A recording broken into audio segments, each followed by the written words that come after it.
YCP హయాంలో జరిగిన గృహ నిర్మాణమంతా నేతి బీరకాయలా ఉందని మంత్రి పార్థసారథి విమర్శించారు. 6.8 లక్షల ఇల్లు మాత్రమే గత ప్రభుత్వం పూర్తి చేసిందన్నారు. పేదలందరికీ ఇల్లు అని గొప్పలు చెప్పుకున్న జగన్ సర్కార్ చేసిందేమీ లేదని ఎద్దేవా చేశారు.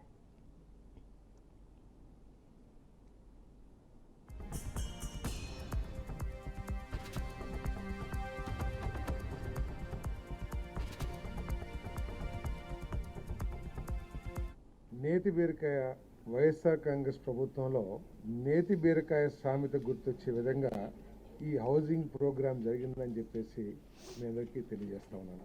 ఎందుకంటే 2019-2024 మధ్య 20.6 lakhs ఇల్లు శాంక్షన్ చేస్తే కేంద్ర ప్రభుత్వం నుంచి పేదవాళ్ళందరికీ ఇల్లు అని చెప్పి అట్టాసంగా చెప్పిన ప్రభుత్వం గత ప్రభుత్వం కేవలం 6.8 లక్షలు మాత్రమే 6.8 lakhs మాత్రమే కంప్లీట్ చేయగలిగింది. మిగిలిన 13.8 లక్షల ఇల్లు పూర్తిగా అసంపూర్తిగా ఉన్నాయి. దాంట్లో 5.5 లక్షల ఇల్లు అసలు ప్రారంభం కూడా కాలేదని చెప్పేసి మనం చేస్తాం.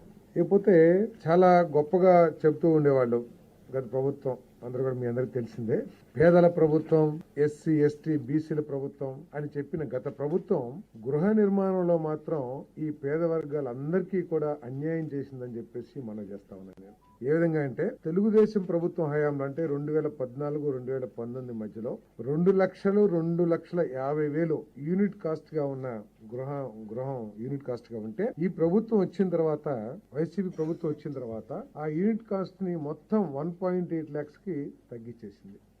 తగ్గించడమే కాకుండా రూరల్ కొన్ని అర్బన్ డెవలప్మెంట్ ఏరియాలో అయితే రాష్ట్ర ప్రభుత్వం ఒక్క పైసా కూడా బెనిఫిషరీకి ఇవ్వాల.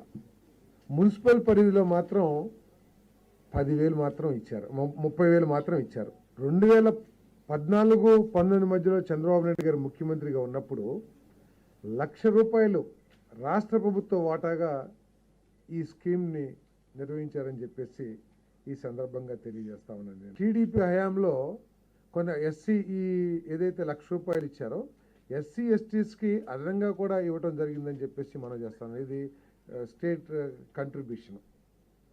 దాదాపు 3 లక్షల వరకు కూడా తెలుగుదేశం ప్రభుత్వం హయాంలో యూనిట్ కాస్ట్ ఉంటే దాన్ని పేదల ప్రభుత్వంగా చెప్పుకునే వైఎస్ఆర్ కాంగ్రెస్ ప్రభుత్వం 1,80,000కి తగ్గించటం ఒకసారి ప్రజలందరూ కూడా ఆలోచించాలని చెప్పేసి మీ దగ్గరికి మనం చేస్తా ఉన్నాను నేను. మరి అంతేకాకుండా తెలుగుదేశం ప్రభుత్వం 2014-19 మధ్యలో పూర్తిగా స్టేట్ ఫండ్స్తోనే, రాష్ట్ర ప్రభుత్వ నిధులతోనే 4.43 లక్షల ఇళ్లని నిర్మించి పేద ప్రజలకు అందించిందని చెప్పేసి కూడా మనం చేస్తాం.